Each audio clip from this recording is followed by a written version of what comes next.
嗨，这里是菜鸟老 K， 提后祝各位情人节快乐。我们都在同一时间做着同样的事情，你们可能在做着重复的运动，我也在重复的按着插件与游戏服务器断开连接，与游戏服务器断开连接，与游戏服务器断开连接，十分适合这个充满爱的夜晚。是的，我参与了黑夜君临的网络测试，我们依旧不知道粉丝社到底有着多么激烈的办公室斗争，但是可以确认的是，那个男人每次都会是最后的赢家。Yes, indeed， 并他应该不会蠢到用自己家的新能源服务器去做一个主打多人联机的游戏。是的，这次网络测试在情人节强制3人联机，别害怕孩子们，因为 PS 玩家在那天根本就没法联机。虽然官方十分抽象的出了一个3人联机情人节预告片，但是我们都知道他们只是用 PS5 手柄的 Xbox 玩家，相信这也是 Xbox 玩家们少数能体验到装机量少带来红利的机会。谢天谢地，第二天服务器终于能进了《艾尔登法环：黑夜君临》，一款富有2022年年度游戏和等等等一系列不侵权资产制作的豪华多人拼好魂，只需要198，你就不用为了等老贼的新作给你的老头环打一堆 mod， 同时还要担心兼容性问题，因为我们会在不修改原作的前提下帮你完美打包，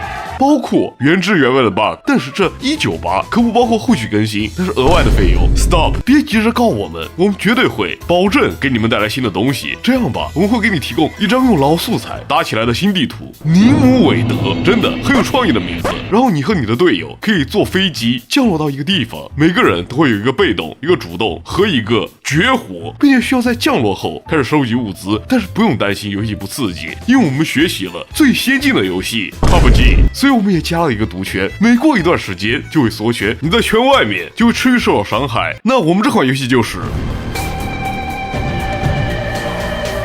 错误的，兄弟，错误的。如果你联想到那款游戏，那一定是你自己的问题，因为我们的游戏并不存在任何 PVP 内容，所以你就不用担心会遇到无法被最优秀的反作弊程序拦截的挂逼，也就是差不多所有挂逼。我们是一款完完全全的纯 PVE 游戏，所以你遇到的顶多是会因为网络质量不佳，偶尔会瞬移的 BOSS、空血不死的小怪，或者还原黑魂 PVP 的延迟攻击。不用担心，你的队友可以在你倒地之后把你活活打起来。当然，你也最好自觉往那边多爬几步，以免被团灭，这个不是什么好事情。BOSS 战外团灭掉魂掉级，BOSS 战里团灭直接下一把。而且我们为了保持一贯的风格，没有局内语音，也就没有人可以听见你在屏幕前的哀嚎，希望你能读懂队友的肢体语言。所以如果你没有2个能和你一起永远一休你玩这个游戏的人，那你的单排游戏体验大概就会一直是一场艰难的逻辑推理，因为目前可以让你有效沟通的方式就只有在地图上标点来通知你遇到的乱跑孤儿队友你想去哪个地方。当然他们也可能根本就不会关心这个问题，这是多人游戏不得不凭借的一环。而且由于这个标点系统并不是那么细致，你可能很难告诉你的队友在地下有个 BOSS， 打完它我们能升级，能拿装备，能继续这艰难的旅程。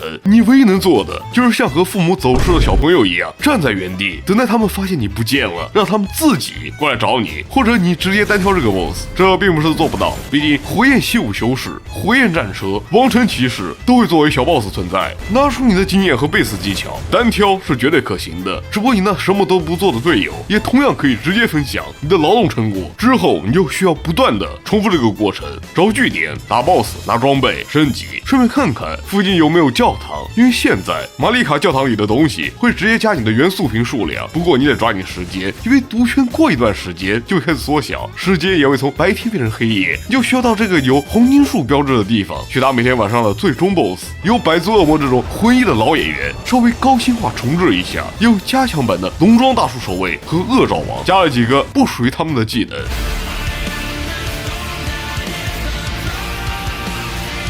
第3个晚上就是本局的最终 BOSS， 只不过我到现在还没有见到过。当然你可能会想问我，既然时间那么紧，那该怎么赶路呢？你的牛马没了，你也不可能骑龙，因为这是 BOSS 骑的，赶路基本上靠双腿，或者用以前射马现在可以射人的气流和经典重跳降落伞。不过你现在扮演的不是掉色人，而是渡夜者，不然剧情确实是不好圆回去。他们的角色性能有了大幅度的提升，现在所有的角色都可以2段跳，都可以无视掉落伤害，还有各自独特的技能。 Wilder 追踪者可以射出钩索来迅速移动，大招是直接掏出个大装机，放一个大大的烟花，这个角色可以得到10分。守护者一个鸟人，出身自带大盾，虽然我不怎么用，前期精力真的不够顶几下。小技能可以清怪，大招可以飞起来打怪，也可以打队友救人。女角防火女的眼罩类似玛利亚的衣服，可以快速闪避，小技能可以让敌人再次受到前 1.5 秒内受到的伤害，大招可以让全队进入隐身状态。影视唯一一个我没玩过的角色，技能比较特殊，敌人受到属性伤害就会留下一个属性痕，它吸收这些痕迹可以回蓝，并且储存起来，记满3个就可以释放一个独特的技能，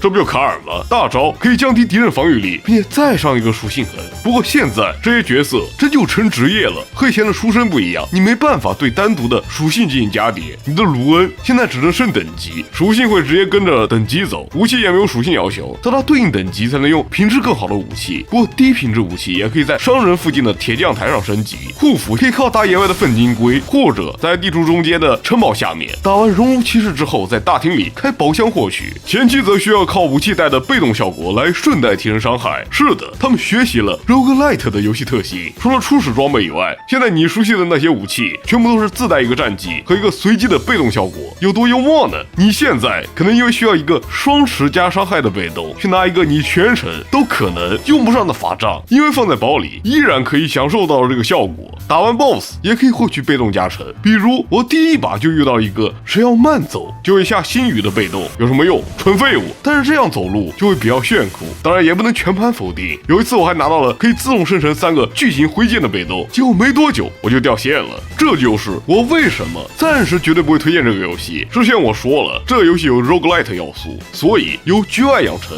无论你有没有打完一轮游戏，无论你有没有成功打到第3个 BOSS， 只要你能成功的结算，哪怕是全队团灭，你也能获得一些遗物，其实就是血缘的宝石，可以放在角色身上获得永久增益。但是你得成功结算，掉线可不能成功结算。我真的很有发言权。我拿到了一把巨剑，我边救人边打了个小 BOSS， 从未有过如此美妙的开局。我掉线了，我遇到一群愿意一起行动的队友，我掉线了，我刚嘲笑完掉线的队友，我掉线了，我刚和唯一还在线的队友好不容易打完了 BOSS， 没过多久我又掉线了，结果到最后整整6个小时，我就成功结束过2次游戏，其他时间无一例外都会以掉线结束，甚至我都觉得如果队友掉线了，赶快团灭才是最佳选择，至少这样你还能多少留点东西，你的游戏体验和他们的服务器质量强相关。你真的会相信他们的服务器质量吗？还是说你可以接受忙活了几十分钟，结果一无所获，原地踏步的超现实回去惩罚呢？当然，这些视频只是试玩版的体验，并不意味着他们不会在几个月之后疯狂购入服务器来优化联机体验。而且这游戏还可以单人游玩，至于是真就一个人刷到底，还是可以带2个类敌，就不知道了。如果是第2种，可能会好一点，至少你可以彻底告别孤儿队友，告别掉线，告别无法掌握的游戏节奏，好好体验这个素材复用衍生作品。打强化过的老 BOSS， 整体框架其实还好，当老头环版的大型肉鸽玩也不是不行，但就目前的联机体验，我是绝对不会推荐的，真的太累了。那么这期视频就到这里，更多内容还在制作中，如果喜欢的话，记得点个订阅，让我们下次再见。